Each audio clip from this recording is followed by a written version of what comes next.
नमस्कार दोस्तों, मैं दिव्यांश आप सभी का स्वागत करता हूं आपके अपने चैनल द एग्जाम बडी में। उम्मीद करता हूं कि आप सभी लोग सकुशल होंगे और अपनी तैयारी अच्छे से कर रहे होंगे। अब सकुशल और अच्छे से हो कैसे सकते हैं? स्टेनो में इस बार केवल 261 पद आए। जो लोग भी स्टेनो की तैयारी कर रहे थे उनके मन में तो एक उदासी छा चुकी है। अब इस उदासी के माहौल में क्या ये पद बढ़ेंगे और बढ़ेंगे तो कितने बढ़ेंगे? साथ ही साथ ये वैकेंसीज का सिलेक्शन प्रोसेस कैसा होता है, फॉर्म भरना चाहिए या नहीं भरना चाहिए, इन विषयों के बारे में आज चर्चा करेंगे। सेफ स्कोर क्या रहेगा, फाइनल वैकेंसीज कितनी जाएगी, कितने पद बढ़ेंगे, इन सभी विषयों के बारे में आज चर्चा करेंगे। तो चलिए आज के सेशन को स्टार्ट करते हैं। अगर आपको सेशन एवं विचार अच्छे लगते हैं, पसंद आते हैं तो लाइक करिएगा, दोस्तों शेयर करिएगा।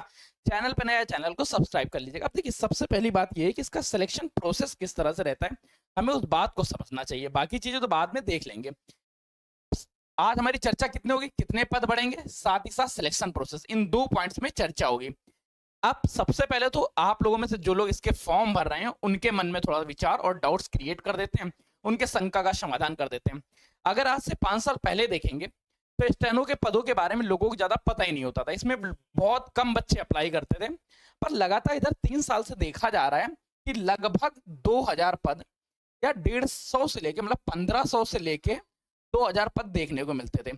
और इस बार भी पूर्णतः उम्मीद थी कि आयोग द्वारा 2000 पद के आसपास नोटिफिकेशन जारी किया जाएगा। पर हुआ क्या, 2024 की अभी पीपी नहीं आई, पोस्ट प्रेफरेंस फॉर्म ही नहीं आए। जब पोस्ट प्रेफरेंस फॉर्म नहीं आए तो यहाँ आगे पद ही नहीं भरे गए। अब इसमें पदों का चयन कैसे होता है, उस प्रोसेस को पढ़िए। होता है क्या, इसमें दो पद हैं, ग्रुप सी और ग्रुप डी। तो ग्रुप सी और ग्रुप डी दोनों के लिए अलग अलग डिपार्टमेंट से पूछा जाता है, सर आप यहाँ कितने पोस्ट वैकेंट हैं। जब 2024 के वैकेंट पद ही नहीं भरे गए हैं तो 2025 के लिए सभी डिपार्टमेंट्स ने बताया भी नहीं है कि हमारे यहाँ कितने पद हैं या कितने पद हमारे यहाँ वैकेंट हैं। जिस वजह से अभी इसके बारे में कोई भी प्रोसेस नहीं है। केवल 2 डिपार्टमेंट्स ने अपनी डिटेल शेयर की थी, जिनके ब्याह पे 261 पद आ गए। बाकी डिपार्टमेंट्स की तरफ से तो अभी शेयर ही नहीं हुए। अब जैसे आप किसी भी ऑफिस में हायरार्की क्रम देखते हैं तो सीनियर पे एक, उसके जूनियर में चेन सिस्टम बढ़ते रहते हैं। ऐसे ग्रुप सी और ग्रुप डी में नंबर ऑफ कैंडिडेट्स ज्यादा हो जाते हैं। इस वजह से इसमें जो पदों की संख्या रहेगी वो लगभग फिर से आपको देखने को मिल सकती है, 1500 प्लस पद ही देखने को मिलेंगे या 1500 के आसपास आ जाएंगे। पदों में वृद्धि कब होगी, जब 2024 का पीपी पोस्ट प्रेफरेंस फॉर्म भरा जाएगा। ये तो एक केवल ओवरऑल स्ट्रक्चर बता रहे हैं। अब पद कितने बढ़ेंगे उसको जानने से पहले पता करते हैं कि हमें फॉर्म भरना चाहिए। फॉर्म भरने के बाद सीबीटी 1 देना चाहिए। सीबीटी 1 के बाद इसका स्किल टेस्ट देना चाहिए जो स्टेज 2 में है। अब सीबीटी 1 में क्या पूछा जाता है, फॉर्म भरे या नहीं भरे। फॉर्म भरने का मन में तो विचार तब आएगा ना जब हम उसके सिलेबस को देख लेंगे, पूरा सिलेबस अच्छे से समझ लेंगे, उसके बाद जाके बाकी चीजों देखेंगे। पहले सीबीटी 1 देखो। दो बड़ा, जिन भी लोगों की मैथ अच्छी नहीं है, क्या आप एसएससी से थोड़ा सा एसएससी के मैथ से डरते हैं, जिनकी मैथ वीक है, वो मैथ में थोड़ा अच्छा स्कोर नहीं कर पा रहे हैं, उनके लिए कितना अच्छा सुनहरा मौका। रीजनिंग के 50 क्वेश्चन देखने को मिलेंगे, जनरल अवेयरनेस के 50 क्वेश्चन, इंग्लिश लैंग्वेज के 100 क्वेश्चन, अंग्रेजी 100 नंबर की आएगी। और इस 100 नंबर की प्रैक्टिस अगर आप ठीक से करेंगे तो ये आपके ये तैयार हो जाएगी। जनरल अवेयरनेस का तो आपके सिलेक्शन कराए जा रहे हैं। जनरल अवेयरनेस के लिए मैं एक वीकली सीरीज लेके आ रहा हूँ। अब वीकली सीरीज में करंट टाइम में केवल और केवल लिखा होगा कि जो वीकली सीरीज अभी यूपीट्रिपल से रिलेटेड, पर अगर आप लोगों में से 500 लोग कमेंट कर देंगे तो मैं weekly test series, weekly general awareness के बारे में टारगेटेड स्टडी कराने के लिए मैं आप लोगों के समक्ष आ जाऊंगा, लेकिन तब जब आप कम से कम 500 लोग इसमें कमेंट करेंगे, ठीक है। जनरल अवेयरनेस की हो गई, रीजनिंग की हो गई और इंग्लिश की हो गई। सब्जेक्ट 3 है, तीनों में से मैथ नहीं पूछी जाएगी। और मैथ, अगर आप मैथ का डर है तब तो इस फॉर्म आपके लिए एकदम सुनहरा मौका है कि आपको ये फॉर्म भरना ही भरना है। इस फॉर्म को भरने के बाद डायरेक्ट सिलेक्शन मिलता है। एक छोटा सा स्टेनोग्राफर का टेस्ट है। अब स्टेनोग्राफर के टेस्ट में क्या क्या पूछा जाता है, इस बात को समझिए। अब सबसे बड़ी संख्या ये है कि स्टेनो का कोई सर्टिफिकेट नहीं होता है कि जैसे आज आप फॉर्म भर रहे, आज फॉर्म भरते समय हमें कोई सर्टिफिकेट लगाना पड़ेगा कि मेरे पास स्टेनो सर्टिफिकेट है या नहीं। तो बेटा नहीं, ऐसा इसका कोई भी सर्टिफिकेट नहीं बना है, ना ही किसी तरह का इसमें सर्टिफिकेट लगाया जाता है। केवल क्या है, आप स्टेनो सीखे हैं, आपको ये पता है।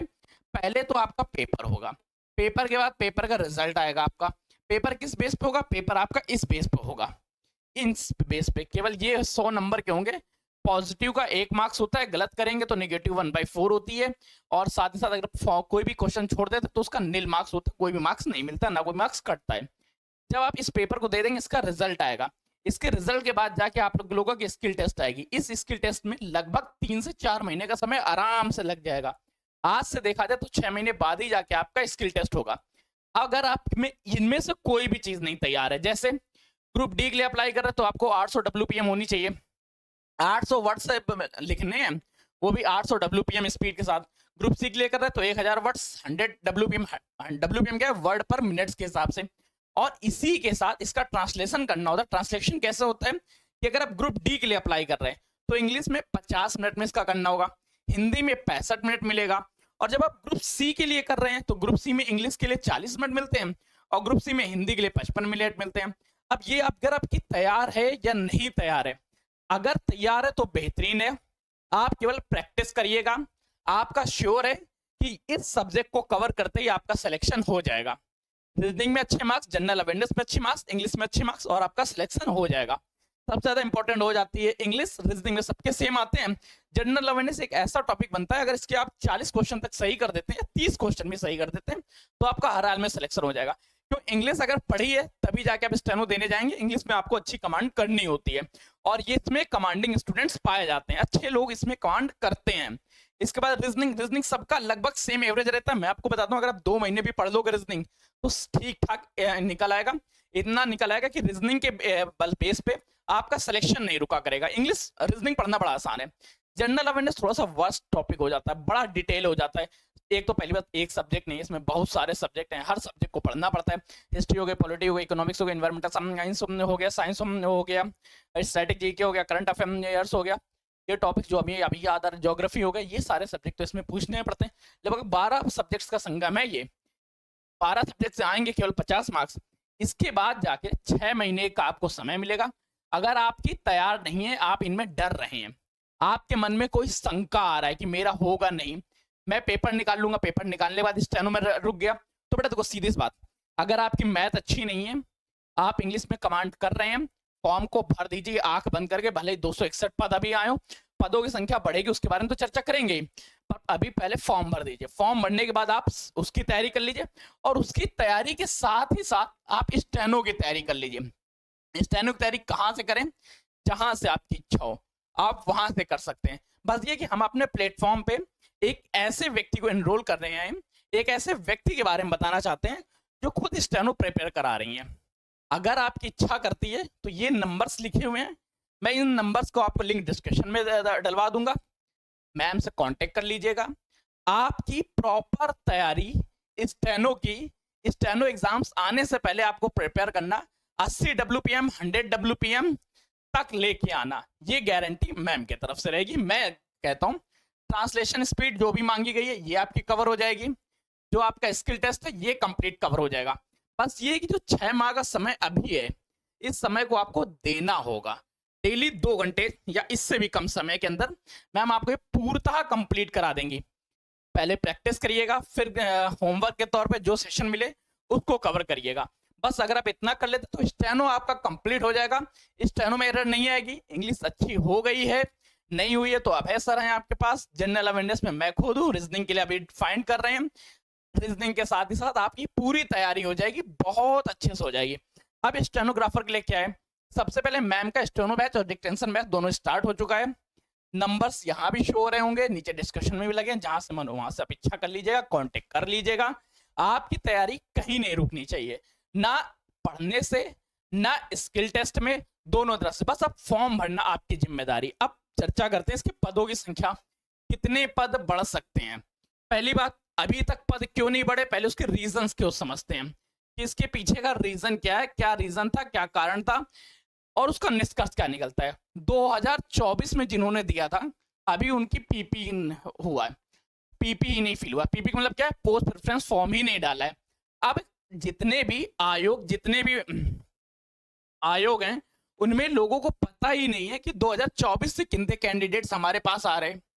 जब 2024 की ही शॉर्ट लिस्टिंग नहीं पता है तो 2025 की लिस्ट ये कैसे दे सकते थे। फिर भी कुछ आयोग ने, 2 लोगों ने मिलके अपनी लिस्ट सौंपी कि हमें इतने लोगों की जरूरत है ग्रुप सी ग्रुप डी में।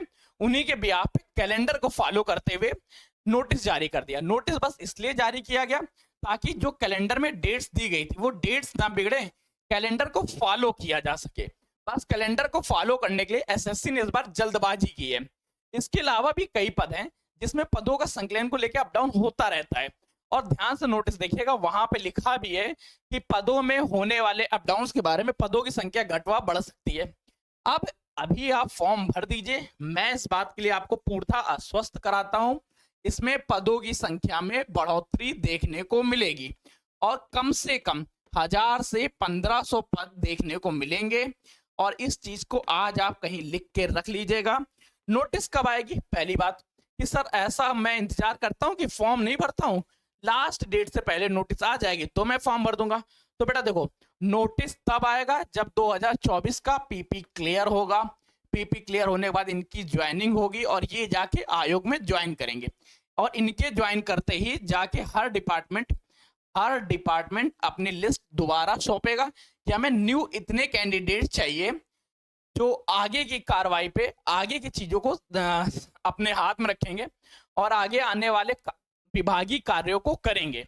अब ये विभागीय की कार्यों को करने के लिए ये नए नोटिस देगा आयोग को। आयोग तब जाके एसएससी द्वारा आपको नोटिस देखने को मिलेगा कि पदों की संख्या में वृद्धि हुई। हाँ, ये पदों की संख्या में वृद्धि आपके एग्जाम से पहले हो जाएगी, ये भी है। और पद कितने हो जाएंगे? 1000 से 1500। ठीक, तैयारी के क्रम में आज हम लोगों ने चर्चा किन 3 बिंदुओं में की। पहले चर्चा की कि पद बढ़ेंगे तो क्यों बढ़ेंगे, इसके रीजंस के बारे में चर्चा की थी। सेकंड पॉइंट्स पे चर्चा की सिलेबस के बारे में, सिलेक्शन पैटर्न के बारे में, क्योंकि पद भले ही 261 हो, 1000 हो या 5000 हो, अगर आप जब तक सिलेक्शन के लिए तैयार नहीं होंगे तब तक आपका सिलेक्शन नहीं होगा। आपका सिलेक्शन केवल तब होगा जब आप इसका CBT 1 और CBT 2 स्किल टेस्ट दोनों निकाल लेंगे। CBT 1 के लिए हो सकता है कि आप तैयार हो सकता है आप CBT 2 क्यों बोलूंगा, यहाँ पे स्किल टेस्ट बोलेंगे ना, स्किल टेस्ट लेना तैयार हो, स्किल टेस्ट के लिए नहीं तैयार है तो पारुल मैम आप लोगों की मदद कर देंगी, CBT 1 के लिए मैं आपकी मदद कर दूंगा। इस तरह से आपका सिलेक्शन हो जाएगा। अब अच्छे से लग जाओ, डट के लग जाओ, बिना टेंशन के लग जाओ, पदों की संख्या में वृद्धि होगी। फॉर्म नहीं भरा है, 261 देख के फॉर्म नहीं भर रहे, तो बेटा ऐसा गलती बहुत लोग करेंगे, आप इस तरह की गलती ना करें। आपको सिलेक्शन लेना है तो आप सिलेक्शन की तरह सोचें कि सिलेक्शन कैसे मिलेगा। सिलेबस को एक बार और देख लीजिएगा। मिलते हैं नए सेशन में नई जानकारियों के साथ, तब तक के लिए कीप स्टडी, कीप स्माइलिंग, पढ़ते रहिए, मुस्कुराते रहिए। पढ़ाई मुस्कुराहट एक साथ अच्छी लगती है, अकेले में दोनों ही अधूरे हैं। धन्यवाद दोस्तों।